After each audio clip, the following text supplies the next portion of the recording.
जय हिंद दोस्तों। माँ नर्मदा क्लासेस में आपका स्वागत है और मैं लेके आया हूँ आपके लिए एक वीडियो 25 नवंबर 2022 करंट अफेयर्स। 25 नवंबर 2022 से जितने भी करंट अफेयर्स के क्वेश्चन बनेंगे वो हम इस वीडियो में डिस्कस करेंगे।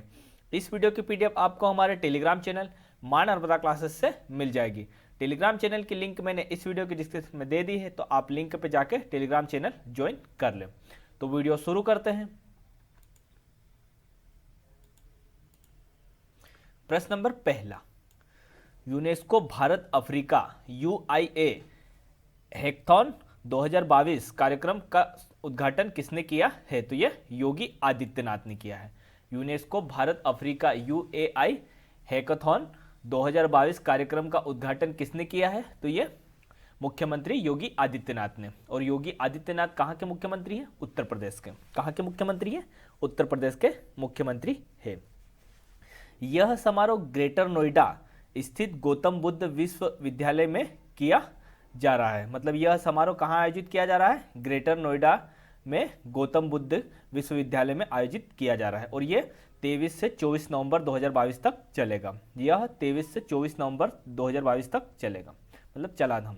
और इस समारोह में भारत और अन्य 22 देश के विद्यार्थी हिस्सा ले रहे हैं। इस समारोह में भारत और अन्य 22 देश हिस्सा ले रहे हैं। मतलब जो भी 22 देशों के विद्यार्थी अपने यहाँ पढ़ाई कर रहे हैं वो यहाँ पे आएंगे और इनको अपने भारत की जो घूमने फिरने की जगह है उनका बताएंगे।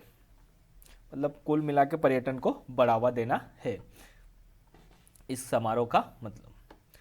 प्रश्न नंबर दूसरा, भारतीय सेना ने दक्षिण पश्चिम कमान द्वारा शत्रुनाश अभ्यास का आयोजन कहाँ किया गया है? तो यह राजस्थान में। भारतीय सेना के दक्षिण पश्चिम कमान द्वारा शत्रुनाश अभ्यास कहाँ आयोजित किया गया है? तो यह राजस्थान में आयोजित किया गया है। अब ये राजस्थान में आयोजित किया गया है तो राजस्थान की राजधानी क्या है? जयपुर। राजस्थान की राजधानी क्या है? जयपुर। और राजस्थान के राज्यपाल कौन है? कलराज मिश्र। राजस्थान के राज्यपाल कलराज मिश्र। और राजस्थान के मुख्यमंत्री अशोक गहलोत। राजस्थान के मुख्यमंत्री अशोक गहलोत। प्रश्न नंबर तीसरा, कासिम जोमार्ट टोकायव को किस देश का फिर से राष्ट्रपति चुना गया है? तो ये कजाकिस्तान के। कासिम जोमार्ट टोकायव को किस देश का फिर से राष्ट्रपति चुना गया है? तो ये कजाकिस्तान का। किस देश के चुने गए? वापस से ये कजाकिस्तान के चुने गए हैं। अब ये कजाकिस्तान के चुने गए हैं तो कजाकिस्तान की राजधानी क्या है? अस्ताना। कजाकिस्तान की राजधानी क्या है? अस्ताना। और कजाकिस्तान की मुद्रा क्या है? कजाकिस्तानी तेंगे। कजाकिस्तान की मुद्रा क्या है? कजाकिस्तानी तेंगे।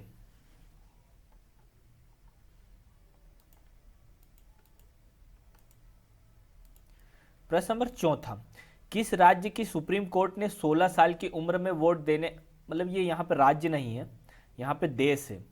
किस देश की? ये मैं यहां लिख देता हूं। किस देश की सुप्रीम कोर्ट ने 16 साल की उम्र में वोट देने का फैसला सुनाया है? तो ये न्यूजीलैंड की। किस देश की सुप्रीम कोर्ट ने 16 साल की उम्र में वोट देने का फैसला सुनाया है? तो ये न्यूजीलैंड की सुप्रीम कोर्ट ने। किस देश की सुप्रीम कोर्ट ने? न्यूजीलैंड की सुप्रीम कोर्ट ने फैसला सुनाया है। अब ये न्यूजीलैंड की सुप्रीम कोर्ट ने फैसला सुनाया है तो न्यूजीलैंड की राजधानी क्या है? वेलिंगटन। न्यूजीलैंड की राजधानी क्या है? वेलिंगटन। और न्यूजीलैंड के प्रधानमंत्री कौन है? Jacinda Ardern. न्यूजीलैंड के प्रधानमंत्री कौन है? Jacinda Ardern. और न्यूजीलैंड की मुद्रा क्या है? न्यूजीलैंडी डॉलर। न्यूजीलैंड की मुद्रा क्या है? न्यूजीलैंडी डॉलर। प्रश्न नंबर 5वां, कामेंग हाइड्रो पावर स्टेशन का उद्घाटन किस राज्य में किया गया है? तो यह अरुणाचल प्रदेश में। कामेंग हाइड्रो पावर स्टेशन का उद्घाटन किस राज्य में किया गया है? तो यह अरुणाचल प्रदेश में किया गया है। और इसका उद्घाटन किसने किया है? प्रधानमंत्री नरेंद्र मोदी ने किया है। इसका उद्घाटन किसने किया है? प्रधानमंत्री नरेंद्र मोदी ने किया है। और ये कामेंग हाइड्रो पावर स्टेशन, इससे कितनी बिजली उत्पन्न होगी? तो 600 मेगावाट। कितनी बिजली उत्पन्न होगी? 600 मेगावाट बिजली उत्पन्न होगी। अब ये अरुणाचल प्रदेश में इसका उद्घाटन किया गया है तो अरुणाचल प्रदेश की राजधानी क्या है? ईटानगर। अरुणाचल प्रदेश की राजधानी क्या है? ईटानगर। और अरुणाचल प्रदेश के राज्यपाल कौन है? बीडी मिश्रा। अरुणाचल प्रदेश के राज्यपाल कौन है? बीडी मिश्रा। और अरुणाचल प्रदेश के मुख्यमंत्री कौन है? पेमा खांडू। अरुणाचल प्रदेश के मुख्यमंत्री पेमा खांडू। प्रश्न number 6, champions of the earth life time achievement award 2021 किसे मिला है? तो ये सर डेविड एटनबरो को। Champions of the earth life time achievement award 2021 किसे मिला है? तो सर डेविड एटनबरो को। किसे मिला है? सर डेविड एटनबरो को मिला है। किसे, और ये कहाँ के हैं? ये ब्रिटेन के हैं। सर डेविड एटनबरो कहाँ के हैं? ब्रिटेन के हैं। और ये जो champions of the earth life time achievement award ये देता कौन है? तो इसे UNEP देता है। कौन देता है? UNEP। Champion of the earth life time achievement award ये देता कौन है? UNEP देता है। कौन देता है? UNEP देता है। अब UNEP का फुल फॉर्म क्या है? संयुक्त राष्ट्र पर्यावरण कार्यक्रम। UNEP का फुल फॉर्म क्या है? संयुक्त राष्ट्र पर्यावरण कार्यक्रम। और इसकी स्थापना कब हुई थी? 5 जून 1972 को। इसकी स्थापना कब हुई थी? 5 जून 1972 को। इसीलिए 5 जून को विश्व पर्यावरण दिवस मनाया जाता है। UNEP की संयुक्त राष्ट्र पर्यावरण कार्यक्रम की स्थापना कब हुई थी? मतलब कब हुई थी? 5 जून 1972 को। इसीलिए 5 जून को विश्व पर्यावरण दिवस मनाया जाता है। और इसका मुख्यालय कहाँ पे है? नैरोबी, केन्या में। UNEP का मुख्यालय कहाँ पे है? नैरोबी, केन्या में। कहाँ पे मुख्यालय? नैरोबी, केन्या में। और इसके कार्यकारी निदेशक कौन है? Inger Anderson. कौन है इसके कार्यकारी निदेशक? Inger Anderson.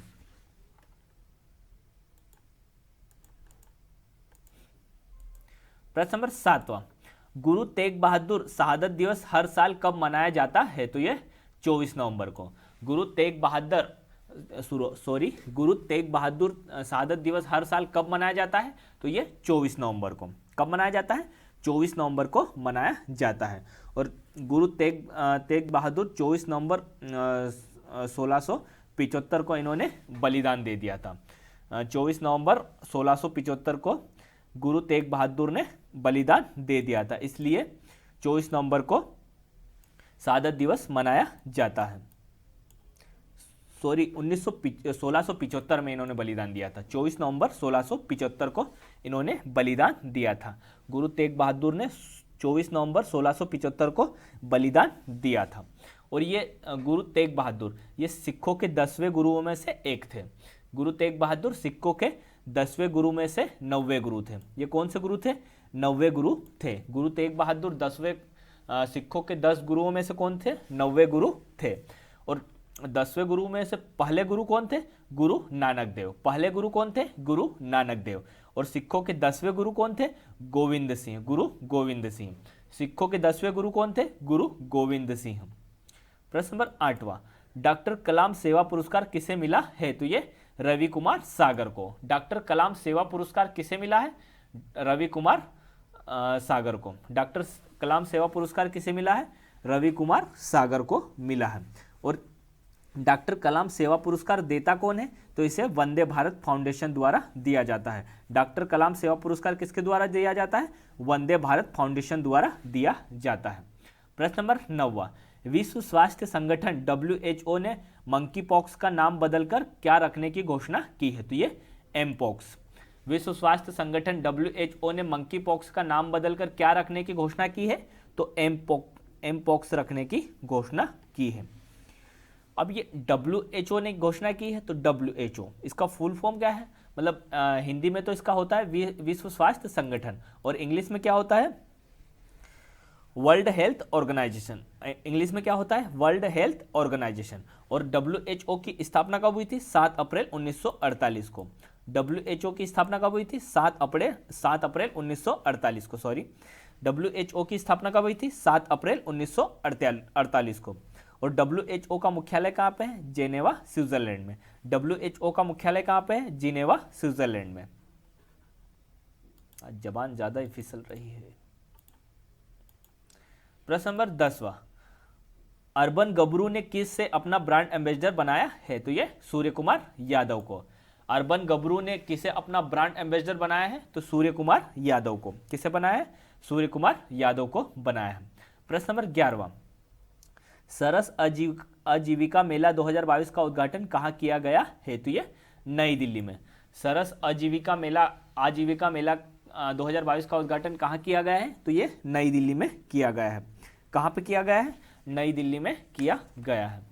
प्रश्न नंबर 12, कनाडा के ब्रैम्पटन शहर में डिप्टी मेयर कौन नियुक्त हुए हैं? तो ये हरकिरत सिंह। कनाडा के ब्रैम्पटन शहर के डिप्टी मेयर कौन नियुक्त हुए हैं? तो हरकिरत सिंह। कौन नियुक्त हुए हैं? हरकिरत सिंह नियुक्त हुए हैं।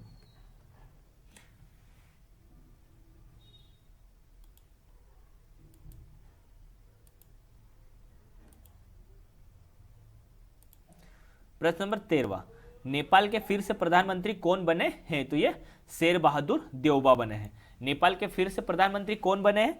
शेर बहादुर देउबा बने हैं। अब ये नेपाल के बने हैं तो नेपाल की राजधानी क्या है? काठमांडू। नेपाल की राजधानी क्या है? काठमांडू। और नेपाल के राष्ट्रपति कौन है? विद्यादेवी भंडारी। नेपाल के राष्ट्रपति कौन है? विद्यादेवी भंडारी। और नेपाल के प्रधानमंत्री तो शेर बहादुर देउबा ही बन गए हैं वापस से। प्रश्न नंबर 14, भारतीय वायुसेना ने एयर फेस्ट 2022 का आयोजन कहाँ किया है? तो ये नागपुर में। भारतीय वायुसेना ने एयर फेस्ट 2022 का आयोजन कहाँ किया है? तो ये नागपुर में किया है। कहाँ पे किया है? नागपुर में किया है। प्रश्न नंबर 15, 24 नवंबर 2022 को लांछित बरफुकन की कौन सी नंबर की जयंती मनाई गई है? तो ये 400वीं जयंती मनाई गई है। 24 नवंबर 2022 को लांछित बरफुकन की कौन सी नंबर की जयंती मनाई गई है? तो 400वीं नंबर की जयंती मनाई गई है। कौन से नंबर की? 400वीं जयंती मनाई गई है। और ये लांछित बरफुकन ये कौन थे? तो ये अहोम साम्राज्य के सेनापति थे। लांछित बरफुकन कौन थे? अहोम साम्राज्य के सेनापति थे। और ये अहोम साम्राज्य ये कहाँ था? तो ये असम में था। कहाँ पे था? अहोम साम्राज्य असम में था। कहाँ पे था? अहोम साम्राज्य असम में था। और ये लांछित बरफुकन अहोम साम्राज्य के सेनापति थे। सन 1671 में अहोम साम्राज्य और मुगल साम्राज्य के बीच युद्ध हुआ था। और इस युद्ध में लांछित बरफुकन सेनापति थे। और इस युद्ध को जीता किसने था? तो अहोम साम्राज्य ने। किसने जीता था? अहोम साम्राज्य ने जीता था इस युद्ध को। कब हुआ था ये युद्ध? 1671 में। और इस युद्ध को क्या बोलते हैं? सराय घाटी का युद्ध। सराय घाटी का युद्ध किसने जीता था? अहोम साम्राज्य ने। सराय घाटी का युद्ध किसने जीता था? अहोम साम्राज्य ने। और ये कब हुआ था? 1671 में। कब हुआ था? 1671 में। और ये कहाँ पे हुआ था? ब्रह्मपुत्र नदी के किनारे गुवाहाटी में। कहाँ पे हुआ था? ब्रह्मपुत्र नदी के किनारे गुवाहाटी में हुआ था। और ये जो लांछित बरफुकन है इनके नाम पर राष्ट्रीय रक्षा अकादमी का सर्वश्रेष्ठ कैडर का पदक दिया जाता है। लांछित बरफुकन के नाम पर राष्ट्रीय रक्षा अकादमी का सर्वश्रेष्ठ कैडर का पदक दिया जाता है।